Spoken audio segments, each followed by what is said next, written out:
O trabalho incansável de brasileiros abnegados abriu, me perdoem a palavra, a tampa de um esgoto fétido, cabendo a todos os brasileiros e nós, parlamentares, primordialmente, não permitir que essa se volte a fechar, escondendo a podridão da corrupção. Eu costumo dizer, senadora Zenaide, como o que a gente está vivendo hoje no Brasil é como você sabe aquela coisa que tem no nosso Nordeste, que as pessoas dizem com um linguajar bem popular, quando você está com aquela ferida que tem pus,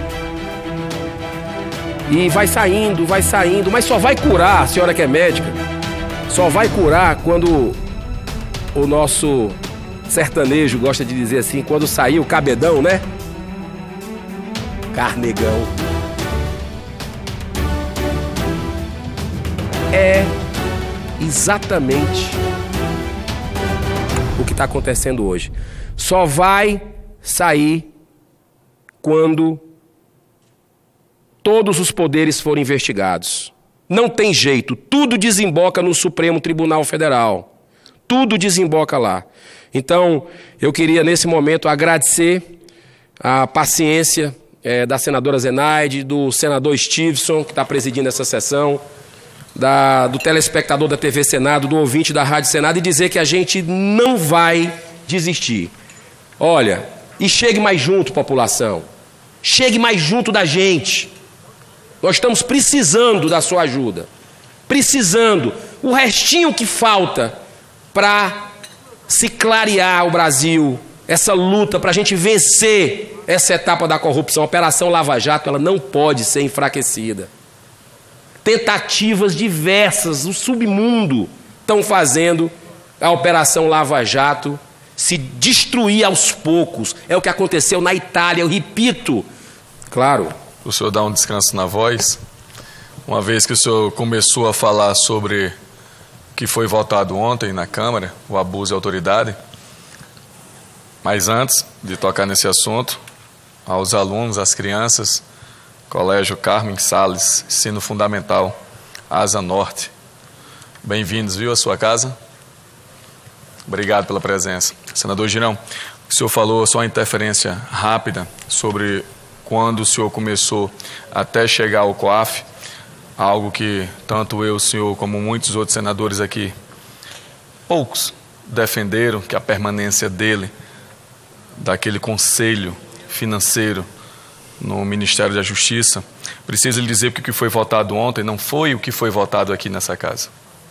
Para que as pessoas fiquem bem claras, o que foi votado aqui sobre o abuso de autoridade foi bem específico, uma parte tratava disso, mas o que foi ontem colocado na Câmara para ser votado e votado de caráter de urgência, desde 2017, foi um projeto do amigo senador Randolph, em que houve muitas modificações. O texto inicial alterava a Lei 7.960, de 21 de dezembro, que fala das prisões temporárias. Logo em seguida, o ECA, ele revogava uma parte do estatuto da advocacia e também do abuso de autoridade. E o curioso de falar sobre isso não é sobre a característica, o que configura o abuso de autoridade, e sim os efeitos que isso vai causar. Os efeitos intimidador, os efeitos que vai causar no Ministério Público só, nos juízes, não, incluiu no texto funcionários públicos. Eu vejo por um lado positivo. Eu vejo por um lado positivo, incluir os políticos, seria positivo. Uma vez, senador Girão, que nós perdêssemos o foro privilegiado. Eu poderia até ser incluído nisso aí, como senador, abuso de autoridade, mas eu ainda tenho uma prerrogativa especial. Que seria o foro privilegiado. Então, os policiais militares, os policiais civis, a interpretação ficou muito aberta de certos pontos que eu, como policial, posso lhe dizer, senador, que constranger preso com violência, grave ameaça ou redução de capacidade de resistência, pena de 4 anos de detenção, de 1 a 4 anos de detenção. É meio subjetivo isso aí na hora de uma ocorrência policial. Estou falando que inclui até os policiais militares, civis, todos os agentes públicos, por uma forma interpretativa ampla da forma que está. Então, querendo ou não, logo em seguida ao senhor vou falar de segurança pública e vou falar também dos efeitos que isso vai causar na nossa segurança.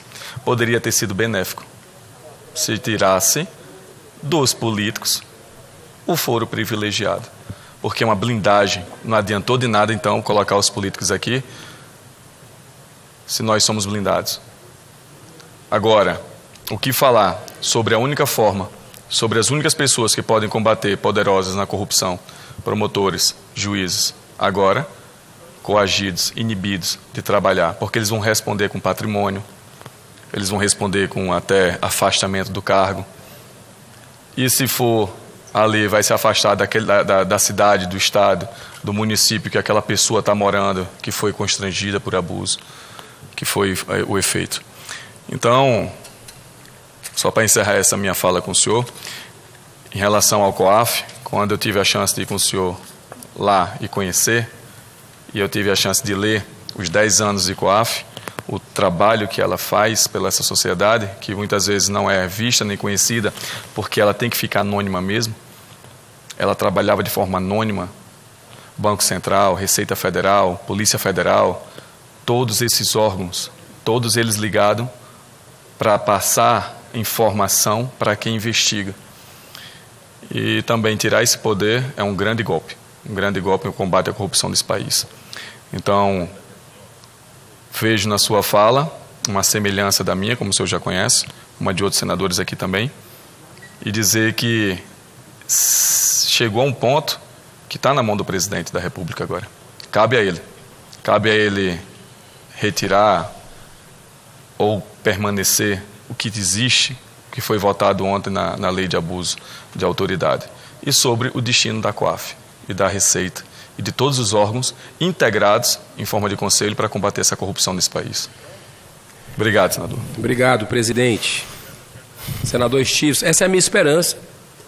E a gente tem que apostar as fichas, e o brasileiro que está nos ouvindo, a brasileira que está nos assistindo, é uma campanha para o presidente Jair Bolsonaro vetar o que foi aprovado ontem na Câmara. Não tem outra. Aí sim será coerente com o que ele mesmo falou durante toda a campanha dele como bandeira número 1, combate à corrupção. Ele tem que fortalecer o ministro Sérgio Moro.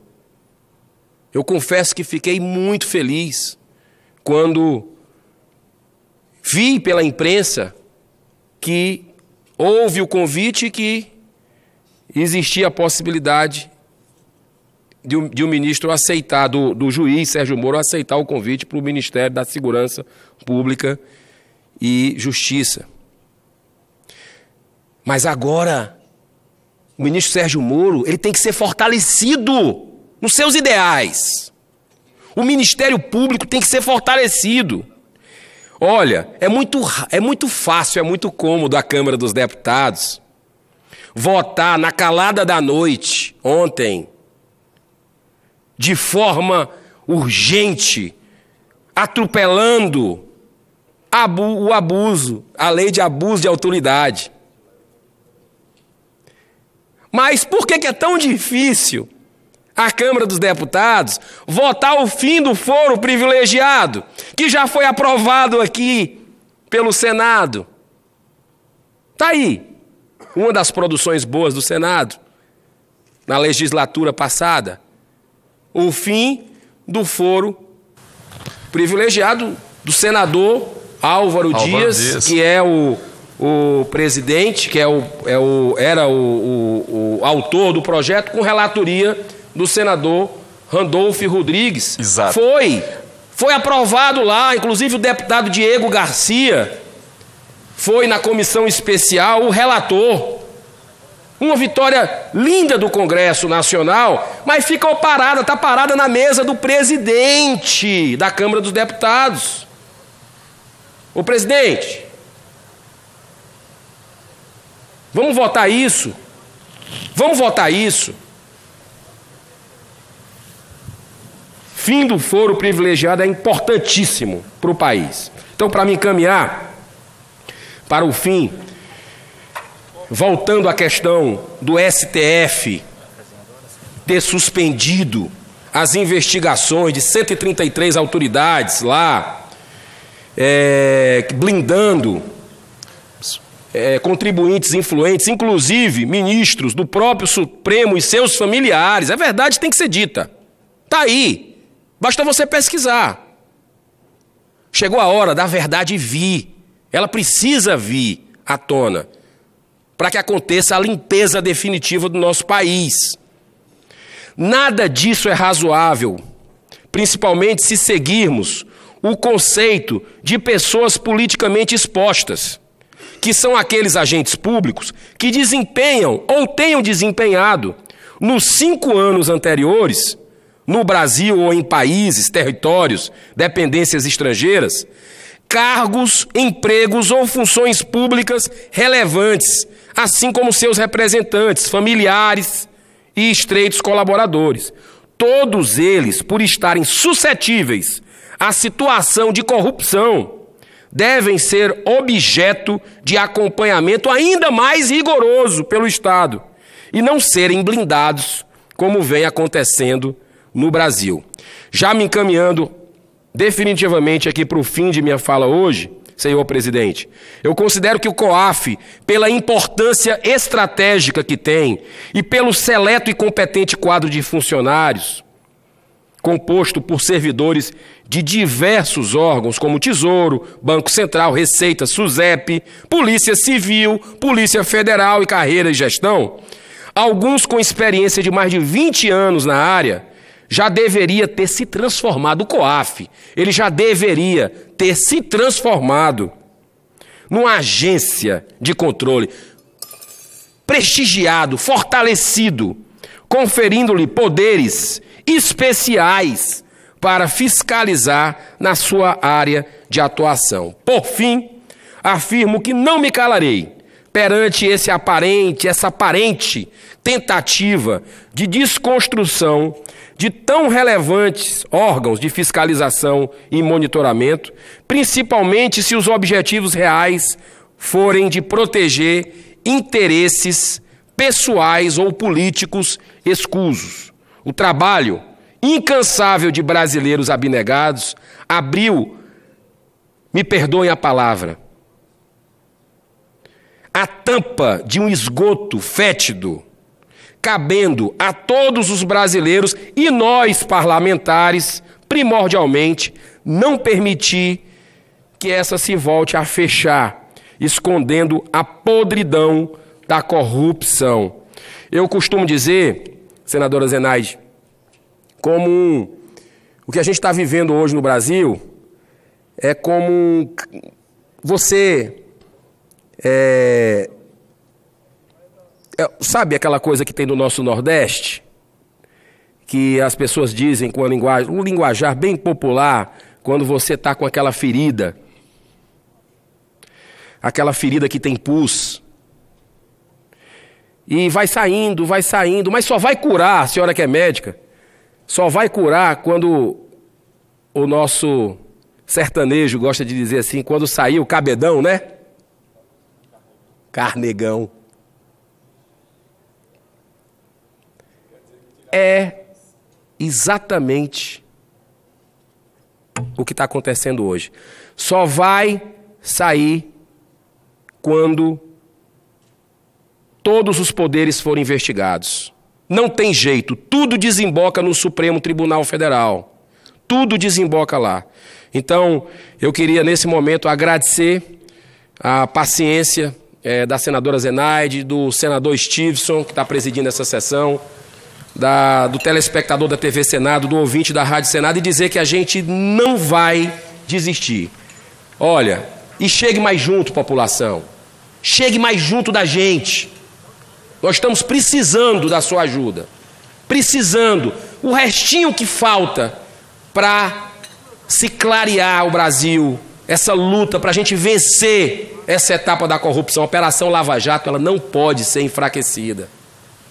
Tentativas diversas, o submundo estão fazendo a Operação Lava Jato se destruir aos poucos. É o que aconteceu na Itália, eu repito, teve um processo fantástico parecido com o que está acontecendo no Brasil. Antes foi na Itália, a Operação Mãos Limpas, e depois os políticos, de forma ardilosa, que estavam no esquema, que estavam sendo investigados, eles começaram a boicotar.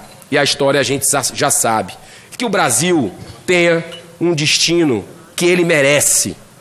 Que o Brasil tenha um povo feliz, fraterno, porque o nosso povo merece tudo de bom. Nós temos aqui a maior nação católica do mundo, a maior nação evangélica do mundo, a maior nação espírita do mundo. Um povo que se dá bem, que respeita uns aos outros, que convive. Um povo alegre, reconhecido no mundo todo pelo acolhimento, pela hospitalidade, pelo carisma. A gente está vivendo o que está vivendo hoje. É algo de realmente nos deixar tristes, mas com esperança, porque eu vou repetir aqui, quem está no comando, alguns pensam que é o presidente, que é os ministros, que é o governador, que é os senadores. Não, quem está no comando é Jesus. E ele tem um destino para esse país. E está próximo esse destino. Agora, nós temos que fazer a nossa parte nessa reta final, para não darmos passos para trás nessa operação que é um patrimônio do povo brasileiro, que é a Operação Lava Jato. Temos que prestigiar esses combatentes que estão à frente da operação. Temos que prestigiar movimentos contra a corrupção que acontecem no Brasil. E dia 25, nós precisamos irmos para a rua novamente, para que os parlamentares, para que o STF sinta que o povo brasileiro chegou no limite de novo. Chegou no limite. E não vai aceitar retrocesso no país que a gente ama e que a gente sabe que tem um destino que está bem pertinho de acontecer. Bem pertinho. Nós não podemos retroceder agora. É ir para cima. E quando o bem se une e age, o mal bate em retirada. Mas eles saem porque são covardes. A natureza conspira para aqueles que fazem a coisa certa, que são honestos. Que Deus abençoe o Brasil. Mais uma vez, muito obrigado. Senador